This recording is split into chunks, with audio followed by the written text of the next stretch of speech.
Crystal here, and I'm joined by the fabulous Wendy. Hi!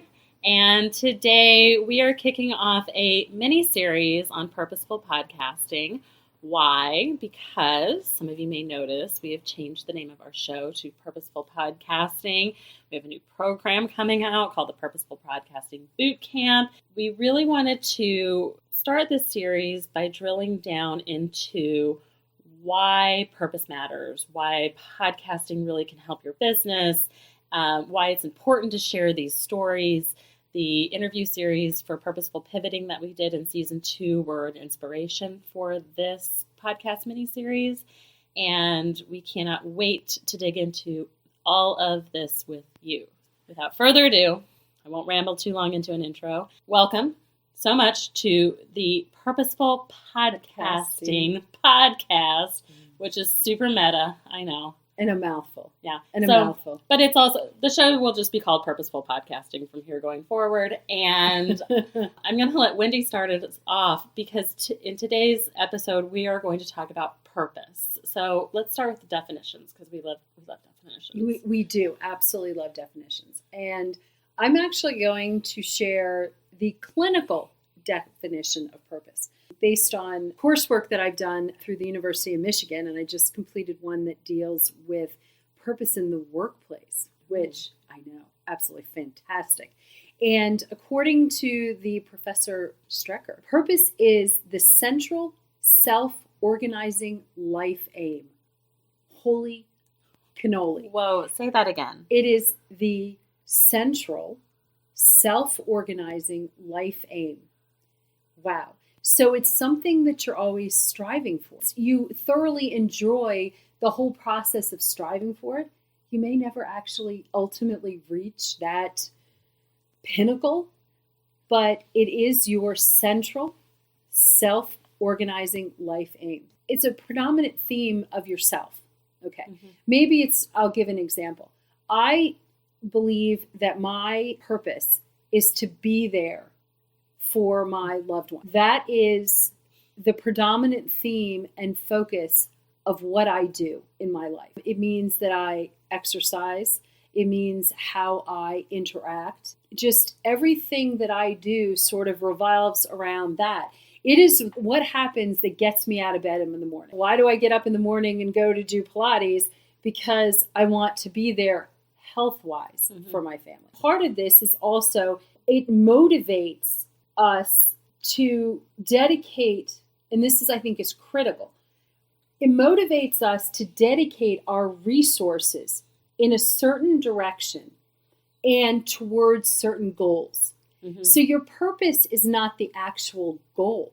Mm-hmm. Your purpose is what actually drives your goals and what drives the resources that you dedicate. Oh. Yes. So you remember our definition for purposeful pivoting was connecting to what matters and taking committed action to get there. Yes, so, exactly. So you see how this is all kind of coming full circle, guys. So why does this matter? Well, why does this matter? Because ultimately having purpose makes you a happier, healthier, longer living, more joyful person. It means that ultimately people with purpose in the workplace can make more money. They have more satisfaction. They want to do good things. It really is more of like an all-encompassing type thing. And I think that this is one of the things that I grappled with. And I think to some extent, Crystal, you grappled with as well, is our purpose, this big purpose around Serendipitous Rebel. Or does Serendipitous Rebel meet certain needs that we have, but really feed our purpose that it's more grounded in our families, our friends, the connections that we make, those sorts of things. That was one of the interesting things in a study that they did at the University of Michigan, where they talked to all sorts of people about what purpose do you have in your job. And a lot of times it was, well, it allows me to put food on the table for my family. It allows me to find the time to do things with my family. And a lot of it, the purpose wasn't 100% work related, but it allowed for individuals, or allowed for workers, allowed for people to reach their higher aspiration, their higher aims, And I think that that's something that you and I grappled with when we started this. Yeah, because I think that a lot of us think that we need to have a professional purpose. A lot of us say we should have mission statements, which you should. That's a completely separate thing. But I think that your purpose, if you can really drill down to that, if you can really connect with what matters to you, that is the thing that's going to give you the resilience and the grit that you need to get through the tough days, to get through the big decisions. It's going to give you the thing that helps you focus singularly on the one thing that you need to do in your business to make money. As entrepreneurs, I think that we often get distracted, that bright, shiny object syndrome, by all of the different things that we think we should be doing. We should ourselves to death, okay? Yes. Should ourselves to death. So you think that you should be doing this or you should be doing that. You should be on TikTok. You should be on Instagram. You should be on Twitter now. You should be making reels. You should be on video. You should be making original content 24/7, but you should also hire out, and you should also service your clients, and you should be using this software or this thing or this thing. You're overwhelmed. I know. Oh my God. And that is exactly how most entrepreneurs feel. They Yes. feel overwhelmed. But if you know what your purpose is, you can build a strategy around that purpose, and that is in service to that purpose. A lot of Wendy's and my purpose is very family-centric to ourselves.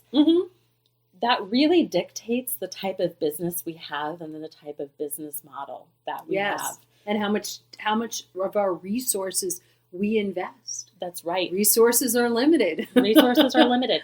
But at the same time, it allows us to make decisions like we would rather take a little bit of a salary cut so that we can hire out more things in our business. And not work as many hours. Not work as many hours. Exactly. And so there are things that drive our decision-making that are very purpose-driven instead of knee-jerk reactive. Because I think a lot of entrepreneurs are reactive in this space. And when we were talking about this episode originally and we were outlining it, I said, well, what ends up happening over and over again is that entrepreneurs Frankenfunnel their businesses together.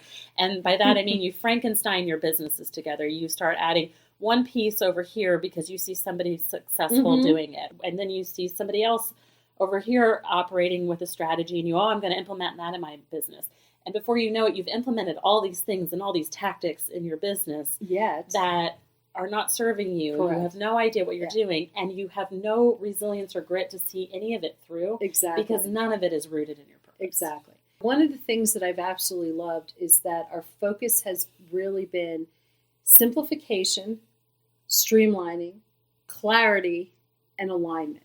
And when we look at how we are going forward with our Purposeful Podcasting Bootcamp, those are the types of skills. And in a way, it's also mindsets that we are really drilling into. It's all about the passion that ultimately gets you through. If you're passionate about something and you're working it through a podcast and all of a sudden, it lights you up. Not only do you want to talk about it, but people want to listen. Then it's like all of a sudden, oh, wait a second. I can figure out how to monetize that. I can figure out how to tie that into my business or tie that into my life. About the beginning of Serendipitous Rebel, okay, we had really come off of another business model and another business where we had a low-ticket membership program. Okay, that was the container, and it was in the travel industry. While there were many aspects of that we loved, it was out of alignment in a lot of different ways. And so when we started this new iteration, Wendy and I had travel businesses, closed them down. We had this membership program, and we were in the process of closing it down. And we said, okay, what are we doing next that is going to fulfill our purpose, that is going to do what we need to do, and is something we can make money doing it? And I think we also took a step back and said, you know what? Let's do a podcast to help us figure shit out. We're female entrepreneurs who just want to figure things out, just like everyone else does. And the beauty is going through the process of doing our first podcast season, it brought such clarity and actually such alignment in terms of, oh, wait, this is the direction we can go in.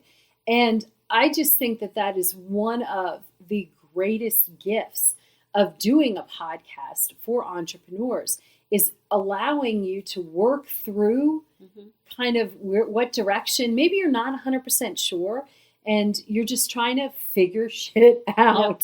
So if you're like listening to this podcast and you're like, okay, purpose matters. We get it, Crystal and Wendy. Yep, sure. Roger that. But I think a lot of people feel untethered. They don't know how to really drill into purpose. What would a question be that you would ask them to help? What matters? Yeah. What matters in your life? What matters to you? And I would sit down and actually do an exercise where you really sit down and you come up with what matters to you, who matters to you. And there's also a really, it sounds like a weird exercise, but write your eulogy. And just sit down and at the end of your life, what do you want to be remembered for? And when I thought about, really thought about that, and I realized what did I want to be remembered for? Of course, I want to be remembered as a good mom and a good friend.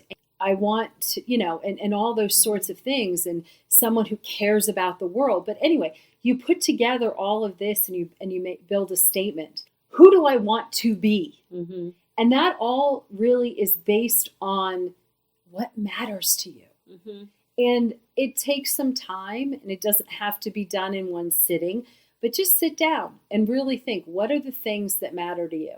And it doesn't have to be a huge list, but if you can come up with 5, 10 things that matter the most, that is a wonderful start for really drilling into your purpose. Yeah, and I think a lot of people think that this needs to be a big lofty thing. No. I need to be the president of the United States. Well, no, not all of us have that kind of ambition, and that doesn't make you a bad person. It doesn't make you not ambitious either, by the way. I think that when Wendy asked me that question for the very first time in a coaching session, what are your B goals? It knocked me flat because, and then it's really asking yourself, is what you're doing now in service of that? Exactly. And at the time, the answer was no. And buyer beware. This has the ability to completely rock your world in a lot of different ways. But the end result is coming off of year 1 of Serendipitous Rebel, super happy, a really successful business and a program and programs and coaching program that we have. We have a hell of a lot of fun doing it. And I have really solid boundaries between work and home, which allows me to service my B goals, which were be a good mom, be a good family member, a good wife, be a active member in my community. And so it gives me the ability to volunteer a lot in my community and work in my community. Whereas old business models worked me so hard, I couldn't do that. So purpose. Yes. The starting point of really everything that we do and everything we want to be. Well, thank you so much for listening. We will have another podcast coming up very soon that talks about profit.